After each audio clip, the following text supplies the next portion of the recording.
इसके लिए खान अब्दुल गफ्फार खान ने कहा कि कांग्रेस और गांधी जी ने हमारे साथ बहुत बड़ा धोखा किया है, क्योंकि अब जब पंजाब अगर को विभाजित कर देते तो फिर हम यहाँ नहीं आ सकते, फिर हमको पाकिस्तान के साथ में जाना पड़ेगा। कि गांधी जी की हत्या का फायदा उठा के एक ऐसा मॉडल ठोक मारा देश के ऊपर जो देश की मूल संस्कृति से परे था, दूर था, जो जिन मुसलमानों को हमने पाकिस्तान दे दिया, भारत के मुसलमान, आपको थोड़ा ख्याल होना चाहिए हमें कि जो आज का भारत है उनकी वजह से ही पाकिस्तान हुआ है। मतलब जो 1945 का जो वोटिंग हुआ उसकी पैटर्न क्या थी, उस टाइम पे जागरूकता कम थी। अभी कृष्णा डिस्ट्रिक्ट का एक सर्वे आया, एक साल में वहां 220 बलात्कार के केस हुए, मेजॉरिटी बच्चे थे, बच्चे मतलब 18 साल के नीचे के, और सभी पोर्नोग्राफी देख के कर रहे थे। ये सिद्ध हो गया है। टेड बंडी, अमेरिका का सबसे बड़ा रेपिस्ट किलर, उसने 1989 में उसको सजा हुई थी मौत की, उसने 30 औरतों को रेप करके मार दिया था।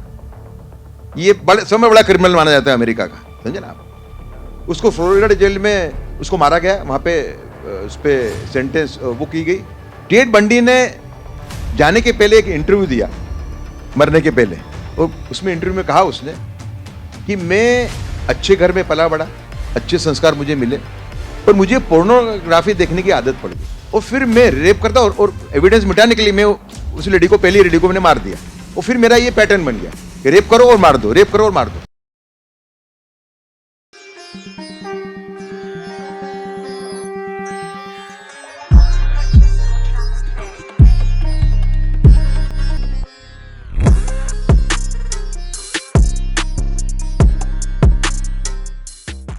जयपुर में हमने शत्रुबोध पे बात की, शायद 2 महीने भी नहीं हुए उसको, और हम शक्तिबोध की बात आज कर रहे हैं। बड़े विस्तार में शत्रुबोध और शक्तिबोध के बीच में क्या अंतर है, ये बहुत अच्छी तरह हमें भरत गुप्त जी ने बताया। लेकिन टाइम हम लूज कर रहे हैं, और जो शक्तियां हमें तोड़ने पे, विभाजित करने पे तुली हुई है, वो काम पे लगी हुई है। तो हमें एक इमोशनल हिंदुत्व का भी एक महत्व है, हमें एक प्रैक्टिकल हिंदुत्व पे, एक रियलिस्टिक हिंदुत्व पे आना पड़ेगा, ऐसा मेरा स्पष्ट मानना है। देखिए, सबसे बड़ा धोखा क्या हुआ हिंदुओं के साथ कि गांधी जी की हत्या का फायदा उठा के एक ऐसा मॉडल ठोक मारा देश के ऊपर जो देश की मूल संस्कृति से परे था, दूर था, जो जिन मुसलमानों को हमने पाकिस्तान दे दिया, भारत के मुसलमान, आपको थोड़ा ख्याल होना चाहिए हमें कि जो आज का भारत है उनकी वजह से ही पाकिस्तान हुआ है। मतलब जो 1945 का जो वोटिंग हुआ उसकी पैटर्न क्या थी, उस टाइम पे जागरूकता कम थी, मुसलमानों का वोटिंग था 20% और हिंदुओं का था 25%। 20% में से करीब 87% मुसलमानों ने वोट दिया मुस्लिम लीग को, मतलब पाकिस्तान के लिए। लेकिन उसमें जो नॉर्थ वेस्ट फ्रंटियर प्रोविंस है, आज का खैबर पख्तूनवा, उन्होंने कांग्रेस के फेवर में वोटिंग किया था, उन्होंने मुस्लिम लीग के फेवर में वोटिंग नहीं किया था। इसके लिए खान अब्दुल गफ्फार खान ने कहा कि कांग्रेस और गांधी जी ने हमारे साथ बहुत बड़ा धोखा किया है, क्योंकि अब जब पंजाब अगर को विभाजित कर देते तो फिर हम यहाँ नहीं आ सकते, फिर हमको पाकिस्तान के साथ में जाना पड़ेगा। देखिए, जो भी हुआ 60 सालों में वो हिंदुओं के लिए बहुत दुर्भाग्यपूर्ण था। लेकिन जब शक्तिबोध की बात करते हैं तो हम इससे गांधी जी को अलग नहीं कर सकते, एक स्पष्ट बात करनी पड़ेगी हमें। हम सिर्फ नेहरू जी को ही अपन हर चीज के लिए दोषी ठहराएं, ये योग्य नहीं है। गांधी जी के जो 2 सिद्धांत थे, जो हमारी किताब है, मेरे और मेरे सहलेखक चिरायु पंडित की, वीर सावरकर जो भारत का विभाजन रोक सकते थे, उसके अंदर हमने सिद्ध कर दिया है कि जो विभाजन हुआ उसमें मुख्य रोल था गांधी जी के 2 सिद्धांतों का। देखिए, गांधी जी ने बड़े बड़े काम किए, गांधी जी का इंक्लूसिव रिफॉर्म का मॉडल है, बहुत सही है, उनकी ग्राम स्वराज की बात है, बिल्कुल सही है। तो गांधी जी ने ट्रस्टीशिप का एक मॉडल है, जो आजकल आप इसकी बात करते हो अपने CSR की, तो वो गांधी जी के ट्रस्टीशिप के मॉडल में उसका मूल है कहीं ना कहीं, समझे आप। लेकिन गांधी जी के 2 सिद्धांत थे कि हिंदू मुस्लिम एकता कोई भी कीमत पे, वो बन गया हिंदू मुस्लिम एकता हिंदुओं की कीमत पे। और दूसरा उनका जो संपूर्ण अहिंसा की परिभाषा थी वो भी बड़ी विचित्र थी एकदम। मेरे ख्याल से ऐसी परिभाषा मानव जाति में कोई नहीं दी है। उन्होंने कहा कि कोई आपको मारता है उसका प्रतिकारी मत करिए, आप मार खाते रहिए। भगवान श्री महावीर और भगवान श्री बुद्ध ने भी ये बात नहीं कही है। उन्हें ये नहीं कहा है कि आप पे कोई वार करता है तो प्रतिकार मत करो। तो गांधी जी ने आपकी जो इम्यूनिटी सिस्टम है, मैं आप एक ये बड़ा गंभीर आक्षेप है गांधी जी पे, लेकिन मैं इस पे कायम हूं बिल्कुल। जो भी आप परिस्थिति देख रहे हो आपके हिंदू, आपको लगता है कि इतनी खराब परिस्थिति हो रही है, हिंदू रिएक्ट क्यों नहीं करते? गांधी जी ने जो इम्यूनिटी सिस्टम है उसको खत्म कर दिया। जानबूझ के ऐसा नहीं कहूंगा मैं, पर उनके जो भी कोई विचारधारा थी वो इम्यूनिटी सिस्टम खत्म होगा। उसमें हमने उसमें जाने का भी प्रयत्न किया कि गांधी जी ने ऐसा क्यों किया। 1905 में गांधी जी ने ऐसा कहा साउथ अफ्रीका में कि इस्लाम स्प्रेड थ्रू स्वॉर्ड।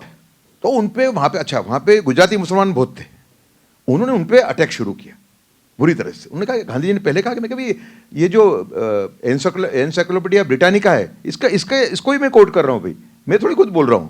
तो भी उनका अटैक जारी रहा।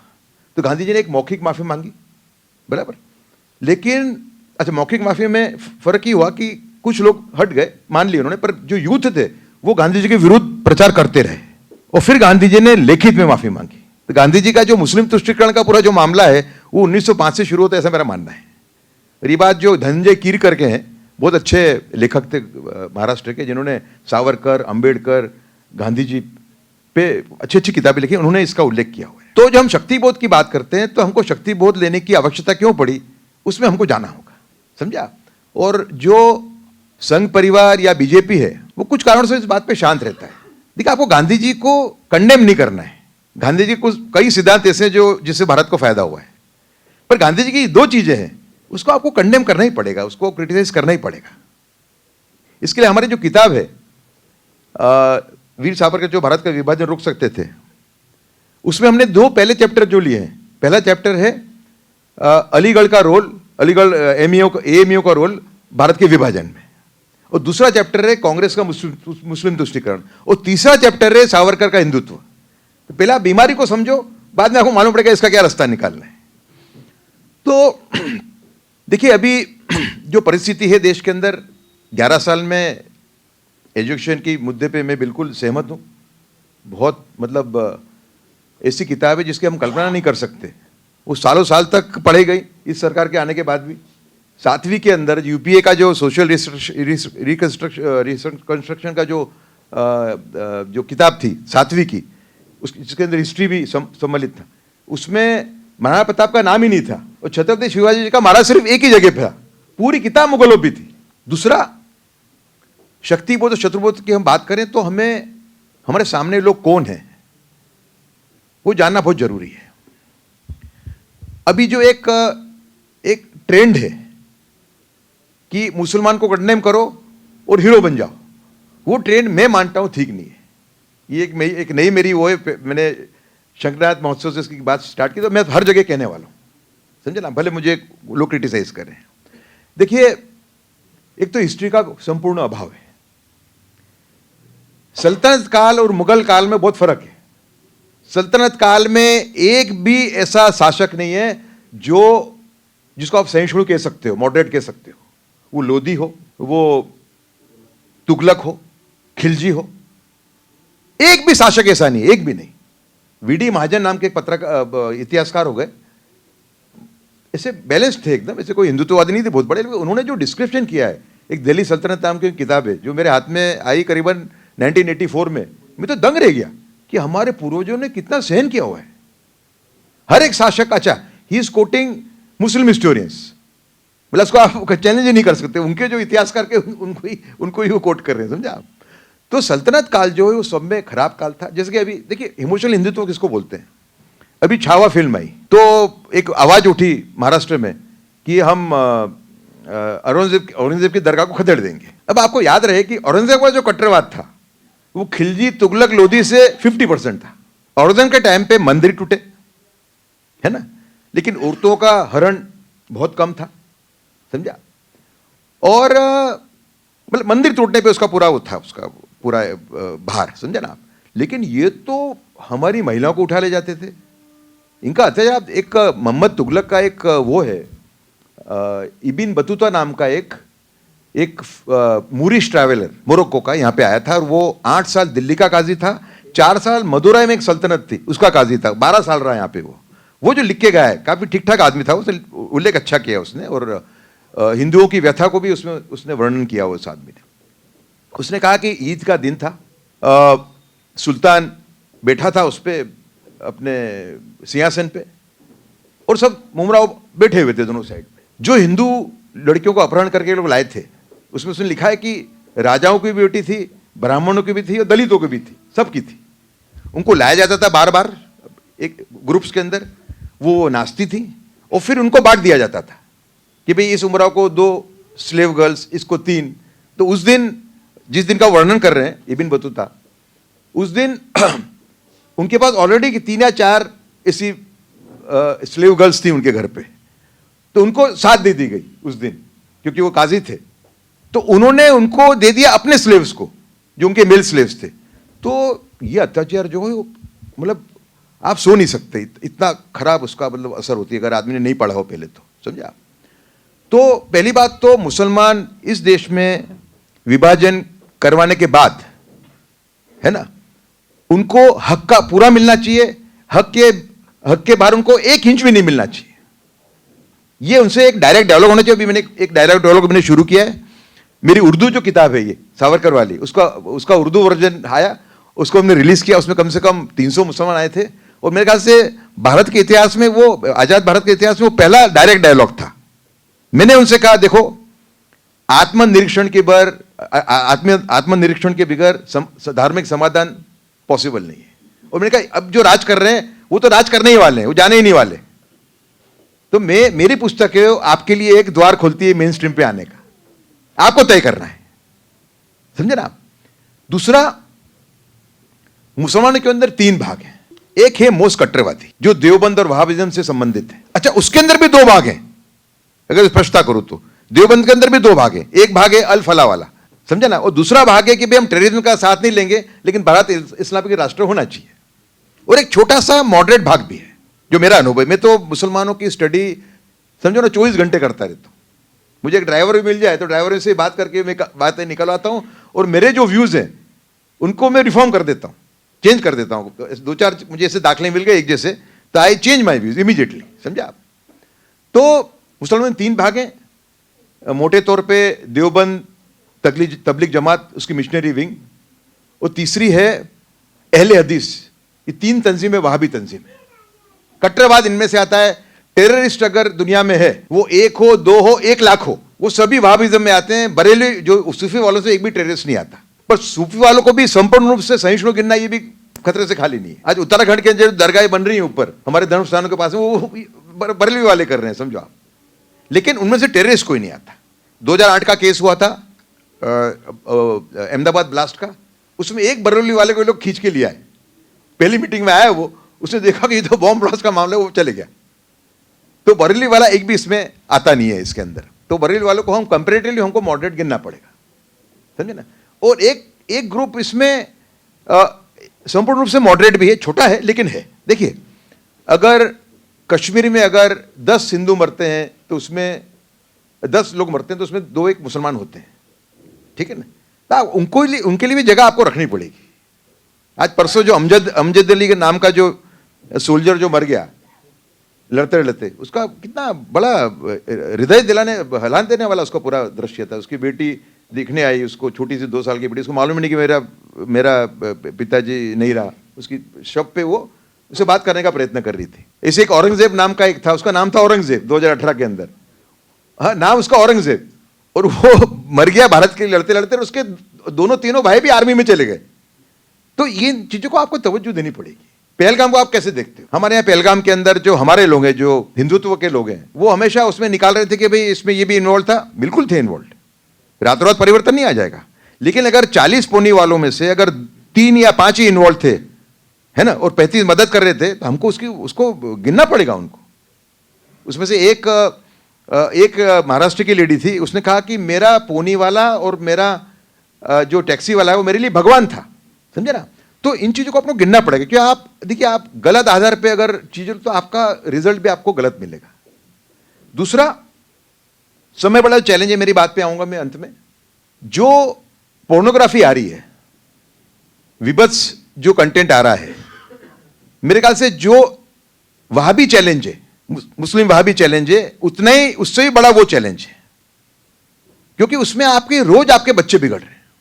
अभी कृष्णा डिस्ट्रिक्ट का एक सर्वे आया, एक साल में वहां 220 बलात्कार के केस हुए, मेजोरिटी बच्चे थे, बच्चे मतलब 18 साल के नीचे के, और सभी पोर्नोग्राफी देख के कर रहे थे। ये सिद्ध हो गया है। टेड बंडी, अमेरिका का सबसे बड़ा रेपिस्ट किलर, उसने 1989 में उसको सजा हुई थी मौत की, उसने 30 औरतों को रेप करके मार दिया था। ये सबसे बड़ा क्रिमिनल माना जाता है अमेरिका का, समझे ना आप। उसको फ्लोरिडा जेल में उसको मारा गया, वहां पे उस पर सेंटेंस वो की गई। टेड बंडी ने जाने के पहले एक इंटरव्यू दिया, मरने के पहले, और उसमें इंटरव्यू में कहा उसने कि मैं अच्छे घर में पला बड़ा, अच्छे संस्कार मुझे मिले, पर मुझे पोर्नोग्राफी देखने की आदत पड़ गई, और फिर मैं रेप करता, और एविडेंस मिटाने के लिए मैं उस लेडी को, पहली लेडी को मैंने मार दिया, और फिर मेरा ये पैटर्न बन गया, रेप करो और मार दो, रेप करो और मार दो, समझे आप। मैं फ्लोरिडा जेल आने के बाद में मैंने यहाँ पे भी रेप के आरोपी थे, बलात्कार के, मैंने उनको पूछा कि भाई क्यों रेप क्यों करते हैं, क्यों किया हमने ये सब। तो बोले हम एक ही नतीजे पे पहुंचे हैं कि pornography is the main instigator of the rapist. देखिए सभी पोर्नोग्राफी देखने वाले इस टाइप के विचार नहीं रख रहे हैं, लेकिन जो लोग रेपिस्ट हैं वो तो पोर्नोग्राफी से प्रभावित हैं। कम से कम 80% मैं मानूंगा कि ये सत्य है। मेरे पास कोई ऐसा बड़ा सर्वे नहीं है, लेकिन देखिए आप गए 7 महीने में 15 केसेस हैं जब भाई ने बहन पे बलात्कार किया हो पॉर्न देखने के बाद, 10 केसेस हैं जब आपने बेटी पे किया हो पॉर्न देखने के बाद, और एक केस इतना भयंकर है, राजस्थान का है वो भी, कि पॉर्न देखने के शराब पी के पॉर्न देखने के बाद उसने मां पे उसने बलात्कार कर दिया। अब और स्लम्स के अंदर परिस्थिति बहुत खराब है, बच्चे बच्चे पे कर रहे हैं, और मतलब रोज का सिलसिला है ये, इसका रिपोर्टिंग नहीं होता। तो ये हमारा सब में बड़ा एक चैलेंज है। ये बड़ी बड़ी बातें जो हमारी हैं, हमारे नेताओं की हैं विश्व गुरु बनने की, वो सब विफल हो जाएंगी अगर हमने इसको चैलेंज नहीं किया तो। और चैलेंज करना ये पॉसिबल है, इसको खत्म करना इम्पॉसिबल नहीं है। अभी सिंगापुर से एक बिजनेस मेरे घर पे आए थे, उन्होंने क्या कहा, हमारे यहाँ तो ये बिल्कुल आपके जो आता उसके मुकाबले 10% ही देख पाते होंगे, आता ही नहीं है। क्या सिस्टम है, मेरी लंबी बात नहीं हुई उनसे। गल्फ के कंट्रीज में भी हमारे यहाँ जो आता है उसके मुकाबले सिर्फ 15% आता है। तो हमने गए 11 साल में कई प्रतिज्ञा ली कि इस क्षेत्र में नंबर 1 बनेंगे, हम बन गए। कई प्रतिज्ञा ली। आज डिजिटेशन की बात करें तो हम समय बड़े डिजिटल पावर है पूरी दुनिया के, पूरे विश्व के, समझा। तो हम भारत एक और प्रतिज्ञा ले कि भारत विश्व का पहला विकृत सामग्री मुक्त देश बनेगा, और ये बिल्कुल पॉसिबल है। अभी एक सज्जन मुझे मिलने आए, बड़े टेक्निकल एक्सपर्ट हैं, उन्होंने कहा कि बहुत इजी काम है, कैसे? बोले इच्छा शक्ति चाहिए। जो इंटरनेट प्रोवाइडर्स हैं, जियो, एयरटेल, आपका वोडाफोन आइडिया, हाँ, इनको एक कानून बना के बाध्य कर दिया जाए कि आपके इंटरनेट से पोर्नोग्राफी नहीं जाएगी, और उसके अंदर एआई का अगर उपयोग होता है तो उसमें एक फिल्म नहीं जा सकती, एक सीन नहीं जा सकता। तो ये पॉसिबल है कि इच्छा शक्ति चाहिए हमें। देखिए हमारे जो बड़े बड़े संत हो गए, विवेकानंद हो, श्री अरविंदो हो, मेरे गुरु स्वामी प्राणवानंद जी हो, जो ब्रह्मचर्य पे बहुत ज्यादा भार रखते थे, भारत सेवाश्रम संघ के संस्थापक, इन सभी संतों ने भारत के महान देश बनने की भविष्यवाणी की थी, परिकल्पना की थी। अगर आज उसमें कोई रोड़ा आ रहा है उस पथ पे, जो हमारा पाथवे है, तो क्या हमारी जवाबदारी नहीं कि हम उसको दूर करें? दूसरा कि स्कूल में हम प्रतिज्ञा लेते थे, आपको याद होगा, कि सभी भारतीय मेरे भाई बहन हैं, तो हमें ऐसी संवेदना होनी चाहिए कि हमारे भाई और बहन बिगड़ रहे हैं। और भाई बहन, देश की बात छोड़ दो, आपका खुद का बच्चा ही सुरक्षित नहीं है भाई, ये हालत है। आप इंटरनेट पे एजुकेशन साइट एक्सेस करने जाते हो, निकलता है पॉर्न अंदर से। तो ये जो राक्षस है, इसको हमें खत्म करना पड़ेगा। जिस नल में से गंदगी आ रही है उसको बंद करना पड़ेगा। और अगर सरकार ये कहती है कि हम नहीं कर सकते ये, तो सरकार मुझे बना दे मिनिस्टर 6 महीने के लिए, मैं आपको 6 महीने के अंदर काम करके दिखाऊंगा। मुझे मंत्री बना दे इसका, और एक्सेस दे दे मुझे एमओएस, अरे होम के अंदर, आईएनबी के अंदर, आईटी के अंदर, 3 में एक्सेस देते हैं। तो 6 महीने का ज्यादा बोल रहा हूं तो 1 साल में आपको मैं रोक के दिखाऊंगा। दूसरा कि भाई शराब छुड़वाने के लिए आप एडिक्शन सेंटर रखते हो, डी एडिक्शन सेंटर। हाँ? अगर पोर्नोग्राफी कल बंद होती है देश में तो क्या हो जाएगा? एडिक्शन है लोगों को। अभी एक बड़ा किस्सा, भयंकर किस्सा है मेरे सामने, अभी नासिक का किस्सा है। एक डॉक्टर है, उसका बेटा उसके पीछे पड़ गया कि पापा मुझे हॉस्टल में डालिए आप। 16 साल का लड़का, मुझे हॉस्टल में जाना है, हॉस्टल में जाना है। तो उसको शक हुआ कि कहीं ये तो नहीं है ये। उसने उसको भेज दिया साइकोलॉजिस्ट के पास।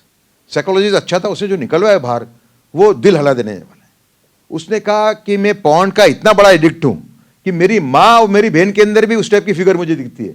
वो मुझे मालूम कि बहुत बड़ा पाप है ये, इसके लिए मैं हॉस्टल में रहना चाहता हूं। तो एडिक्शन खतरनाक है। लेकिन डी एडिक्शन सेंटर आप रखते हो, शराब के लिए रखते हो, आपका ये ड्रग्स के लिए रखते हो, तो इसे देखो ना, बीमारी के रूप में देखो ना इसको आप। और अब तो प्रूव हो गया है, जो आप देखोगे वही करोगे भाई, समझो आप। Scientifically, psychologically it is proved now, समझा। तो जो लोग ये कह रहे हैं, अभी एक सज्जन आए मेरे पास बीच में के उदय भाई अगर पोर्नोग्राफी हम बंद कर देंगे तो यूथ हमारे विरुद्ध में हो जाएंगे। मेरे किस टाइप की सोच है आपकी? आप डॉक्टर हेडियावार की बात कर रहे हो, आप सावरकर की बात कर रहे हो, आप गोलवलकर की बात कर रहे हो। फिर मैंने कहना शुरू किया इसके बाद मैंने कहा बीजेपी वाले न भूलें कि उनको डॉक्टर हेगड़ेवार, गुरु गोलवलकर और सावरकर ऊपर से देख रहे हैं। आपके और ये कर्मफल है, कोई बच नहीं पाएगा इसमें। अगर आपने देश की प्रतिज्ञा ली है, आप ये कहते हो कि हम राष्ट्रवादी हैं, तो आपका फर्ज बनता है कि जो वस्तु सब में ज्यादा समाज को खत्म कर रही है, दूषित कर रही है, उसको आप रोको। तो जब हम शक्तिबोध की बात करते हैं, शत्रुबोध की बात करते हैं, तो ये टॉपिक आना चाहिए। दूसरा एक दो बात मैं रखना चाह रहा था। देखिए, जो हिंदुत्व का मूवमेंट चल रहा है अभी, वो बहुत एक अच्छी तरह से चल रहा है। लोग विविध क्षेत्रों में विविध रूप से काम कर रहे हैं। लेकिन हमें एक बात सोचनी पड़ेगी कि we should take up the most relevant issues, not the most populist ones, समझा।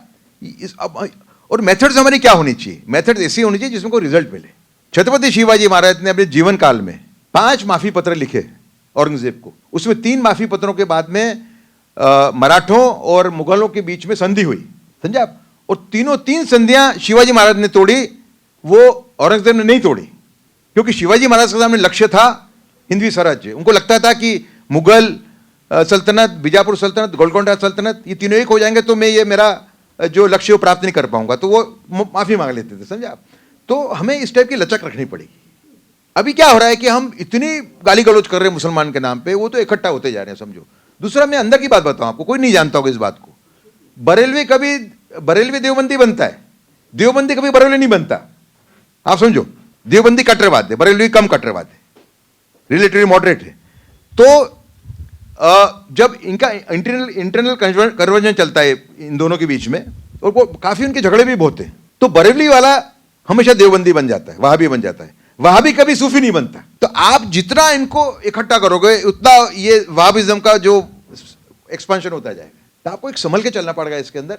देखिए, मैं फिर से कह रहा हूं, ऐसा नहीं है कि बरेली वाले सब अच्छे हैं, लेकिन कई अच्छे लोग मुझे मिले हैं बरेली के अंदर। मुझे देवबंदी में भी 1-2 अच्छे मिले, ऐसा नहीं है। लेकिन मैं उनको, देखिए, एक दाखला मुझे देना है, मैंने अभी दिया था। एक धर्मेश गामी नाम का एक गौरक्षक है सूरत में, धर्मेश गामी गौरक्षक है। उसने 10 साल पहले प्रण लिया कि यहाँ के जो खटीक हैं उनको मैं समझाऊं कि गौ हत्या न करें। अच्छा, सूरत में 80% देवबंदी बन चुके हैं। सूरत में बरेली वाला मामला बिल्कुल सूफी वाला है ही नहीं, समझो आप। 10 साल में उसने सूरत के 60% खटीकों को प्रतिज्ञा दिलवाई है कि वो गौ हत्या नहीं करेंगे। और तो और जो 40% जो इसमें नहीं है, उनका रिपोर्टिंग भी यही करते हैं, समझे आप। तो ये बहुत बड़ा काम है। तो हमें एक लचक रखनी पड़ेगी, स्ट्रेटेजी के साथ आगे बढ़ना पड़ेगा। वहाबिज्म, कांग्रेस की जो पॉलिसी आ रही है उसके वजह से कट्टरवाद बहुत स्ट्रांग हुआ देश के अंदर। और जो मदनी बंधु हैं, वो चाचा भतीजे हैं, वो तो बिल्कुल उनका मतलब अराष्ट्रवादी वलन है पूरा के पूरा। हमारे रमेश शिंदे जी, उन्होंने हलाल इकोनॉमी पे जो काम किया है कि हलाल इकोनॉमी कैसी है, मतलब एक तरीके से उन्होंने ऐसा मॉडल बना दिया है कि वो हमसे ही टैक्स वसूल करते हैं, जिजिया पिछले द्वार से, समझे ना। तो बड़ा चैलेंज है, लेकिन दुश्मन को समझना पड़ेगा। कोई ऐसा ठीक आदमी उसको साथ में रखना पड़ेगा। उनके झगड़े हैं तो उनको एक साइड को सपोर्ट करके उनको एक तरीके से उनको अपन एक तरीके से हाँ मतलब उनको हम एक नहीं होने देने सकते, और जो अच्छे हैं उनको साथ में लेंगे। तो ये बात मैं मानता हूँ कि बहुत जरूरी है।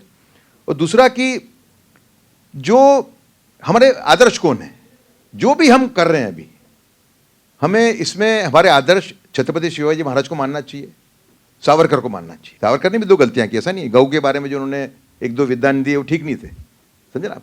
लेकिन वीर सावरकर हमारी राष्ट्रीय सुरक्षा के पितामह हैं। जो भी आपत्तियां देश को नेशनल सिक्योरिटी को लेके आई गए 77 साल में, उन सबकी भविष्यवाणियां वीर सावरकर ने कर दी थी। तो मैं तुमको कहता हूं कि वो हमारे राष्ट्रीय सुरक्षा के पितामह है। और कभी कभी ये भी कहता हूं कि ये गांधी अगर हमारे राष्ट्रपिता है तो वीर सावरकर हमारे राष्ट्रीय सुरक्षा के पितामह है। और इन दोनों से हमको बहुत पाल देना पड़ेगा। देखिए अकबर, एक लास्ट बात कहूंगा मेरी, एक बड़ा जो पॉपुलिस्ट और रिलेवेंट की बात है उसकी कर रहा हूं मैं। देखिए अकबर को ये जो कम्युनिस्ट हैं उन्होंने उसको हीरो बना दिया, ठीक है, क्योंकि कम्युनिस्ट ने उसको हीरो बनाया है, इसके लिए हम उसको गिरा दें ऐसा नहीं हो सकता। जो अत्याचार सल्तनत काल में हुए उसको रोकने का काम अकबर ने किया, भूल नहीं सकते। उसने मंदिर तोड़ने में रोक लगाई है ना, उसने जीजा टैक्स विड्रॉ किया, उसने पर्यूषण के अंदर गौहत्या पे रोक लगाई, क्योंकि पहले जो संत थे उस प्रभावित करने वाले अकबर को 1570 वो हीर विजय जी महाराज थे जो जैन थे। तो अकबर का जो परिवर्तन हुआ है वो 1570 में हुआ है, उसके पहले तो वो भी कट्टरवादी था। तो उसके पहले के अगर एग्जाम्पल आप कोट करते हो तो इररिलेवेंट है, समझो आप। आपको ये देखना है कि अकबर एक बार कन्वर्ट होने के बाद में कोई इसका अलता क्या कर रहा था, नहीं कर रहा था।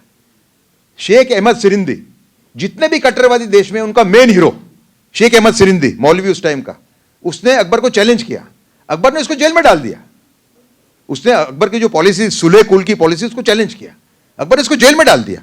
और जेल में डालने के बाहर आने के लिए उसने अलता क्या किया, अकबर की माफी मांगी और फिर छुप के वो प्रचार करता था कि जहां पना अगर कुफर के साथ में कॉम्प्रोमाइज करेंगे तो इस्लाम कहाँ रहा।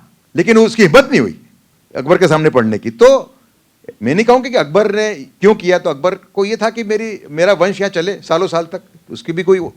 लेकिन जो आदमी 3-3.5 साल के अत्याचार के बाद में अगर मंदिर पे रोक लगाता है, अगर जिज़िया टैक्स विड्रॉ करता है, औरतों का जो अपहरण होता है उस पर रोक लगाता है, तो आपको उसको कुछ मार्क्स देने पड़ेंगे। अगर मैं 70 देता हूं तो आप उसको 60 दीजिए, 50 दीजिए, आप 50 से कम मार्क अकबर को नहीं दे सकते। तो ये पूरा जो खेल चल रहा है, अकबर और औरंगजेब एक ही थे, ये तो गलत बात है। तो आप जब शत्रुबोध और शक्तिबोध की बात करें तो ये बहुत जरूरी है कि दुश्मन कौन है ना, कैसे हमको उनको एक तरीके से समझना है, कैसे लड़ना है।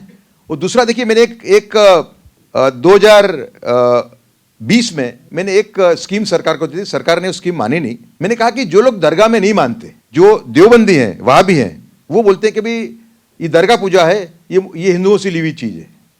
मुसलमान का जो अल्लाह के साथ डायरेक्ट डायलिंग होना चाहिए, उनका ये। और इनका ये कहना है दरगाह वालों को कि हम वो जो सूफी संत वहाँ पे दफन है उसके थ्रू ही हम ऊपर जा सकते हैं अल्लाह तक, समझा आप। तो एक विचार आया मुझे, मैंने कहा जो लोग दरगाह में नहीं मानते वो दरगाह क्यों कंट्रोल करें। तो मैंने कहा अभी शिया और सुन्नी वक्फ बोर्ड है, मैंने कहा सुन्नी के अंदर 2 कर दो, बरेलवी सुन्नी वक्फ बोर्ड, देवबंदी सुन्नी वक्फ बोर्ड। तो सरकार ने मेरी बात मानी नहीं, मैंने को दिया था वो सजेशन, लेकिन वो देते तो बहुत अच्छा रहता। धन्यवाद, थैंक यू।